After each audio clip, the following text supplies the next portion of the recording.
Pendapat yang paling kuat pada makmum membaca Al-Fatihah atau tidak di belakang imam, yang disepakati oleh para ulama, yang saya sebutkan dulu yang disepakati ya. Yang disepakati adalah kalau sholatnya sir, tidak ngerasin suara, seperti misalnya duhur, asar, kemudian rakaat ketiga maghrib dan 2 rakaat terakhir isya, gitu kan? Ini namanya sholat sir, kecilin suara. Maka wajib makmum membaca Al-Fatihah. Wajib makmum membaca Al-Fatihah, gitu kan? Kecuali dalam keadaan ini khilaf ulama, bagaimana kalau dia baru membaca Ar-Rahmanir Rahim, Maliki Yaumiddin, imamnya Allahu Akbar ruku. Apa yang dia harus lakukan? Jumhur ulama mengatakan ikuti imam. Karena dia sudah berijtihad, dia sudah baca, gitu kan? Tapi tidak selesai, sama dengan orang masbuk, baru Allahu Akbar, imamnya kita baru baca 2 Al-Fatihah sudah ruku. Apa yang harus kita lakukan? Jumhur mengatakan ruku saja. Imam Syafi'i mengatakan tidak, harus dia baca. Nggak bisa. Dan dia boleh ketinggalan untuk mengejar Al-Fatihah sampai 3 gerakan. Kalau dalam mazhab Syafi'iyah, gitu kan? 3 gerakan artinya ruku, sami Allahu hamidah, sampai sujud pertama. Nah itu dia boleh tetap menyelesaikan Al-Fatihahnya lalu dia mengejar imam. Karena pentingnya masalah Al-Fatihah ini. Tapi kalau sholatnya jahar, ngerasin suara, subuh, 2 rakaat pertama maghrib, gitu kan? 2 rakaat pertama isya, maka ini hukumnya jumhur mengatakan tidak ada bacaan bagi makmum, kecuali imam memberikan jeda waktu. Beranjak daripada hadis yang sahih bahwasanya Nabi SAW pernah mengatakan waladdallin amin, lalu tiba-tiba sahabat di belakang berlumba-lumba baca Al-Fatihah. Jadi ada suara bergemuruh gitu, sehingga bacaan Nabi SAW, Nabi sendiri terganggu SAW, dan makmum juga tidak konsentrasi dengar bacaan ayatnya beliau.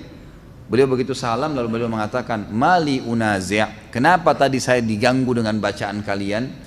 Kata perawi hadisnya kalau saya tidak salah Abdullah bin Umar radhiyallahu anhu berkata, mulai semenjak itu saya tidak pernah lagi membaca Al-Fatihah di belakang Nabi SAW kalau sholatnya jahar, kalau sholatnya ngerasin suara gitu. Ulama-ulama seperti Imam Syafi'i rahimahullah melihat bahwasanya orang yang membaca Al-Fatihah baik sholatnya jahar, kerasin suara atau sir, itu wajib. Beranjak daripada hadis Nabi SAW yang berbunyi tidak ada sholat bagi orang yang tidak membaca Al-Fatihah. Maka beliau tidak membedakan antara sholat berjamaah atau sholat sendiri ya. Kalau sholat sendiri mutlak harus baca ya, tidak boleh sama sekali tinggalkan Al-Fatihah, batal sholatnya kalau tinggalkan Al-Fatihah. Kalau sholat berjamaah sebagaimana saya sebutkan tadi, khilaf diantara ulama itu. Imam Syafi'i semuanya, mau sholatnya jahar atau sir, semuanya harus membaca Al-Fatihah. Allahu alam, kalau kita simpulkan, kalau saya simpulkan dari pendapat-pendapat ulama ini, saya melihat kalau seandainya imamnya membaca Al-Fatihah dengan suara keras, jelas ya, kita dengar ya, kita dengar. Seperti sekarang ada mic. Lain kalau mati lampu gelap, tidak kedengaran suara atau kita terlalu jauh dari imam, itu lain. Walaupun sholat jahar tetap wajib baca Al-Fatihah tuh, karena kita tidak dengar. Karena memang Allah berfirman, umumnya ulama berpegang pada ayat ini, a'udzubillahi minasyaitonirrajim, fa idza quri'al qur'anu fastami'u lahu wa ansitu. Kalau Al-Qur'an dibacakan, dengarkan baik-baik dan ya telitilah, jelihlah. Berarti kasusnya adalah kalau dengar. Kalau dengar kita nggak boleh berkata yang lain, gitu kan? Nah, kalau imam sholat jahar, maghrib misalnya, tapi mati lampu, kita di saf ke-5 atau ke-6, ke-7 ke belakang, nggak dengar. Atau sholat di belakang, perempuan nggak dengar sama sekali. Mereka tetap baca Al-Fatihah, selama tidak dengar. Tapi kalau mereka dengar Al-Fatihah itu, seperti tadi imam kita Masya Allah membaca misalnya, kita dengar. Dan pada saat mengatakan waladdallin, kemudian semua mengatakan amin. Begitu selesai amin, imamnya baca langsung surah.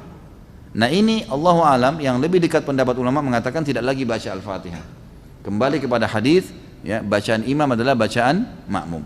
Itu sudah ada hadis yang menjelaskan masalah itu. Tapi kalau imamnya jeli dan dia lebih faham masalah fikih menjadi imam, adalah setelah waladdallin amin, imamnya diam jeda 7 ayat Al-Fatihah.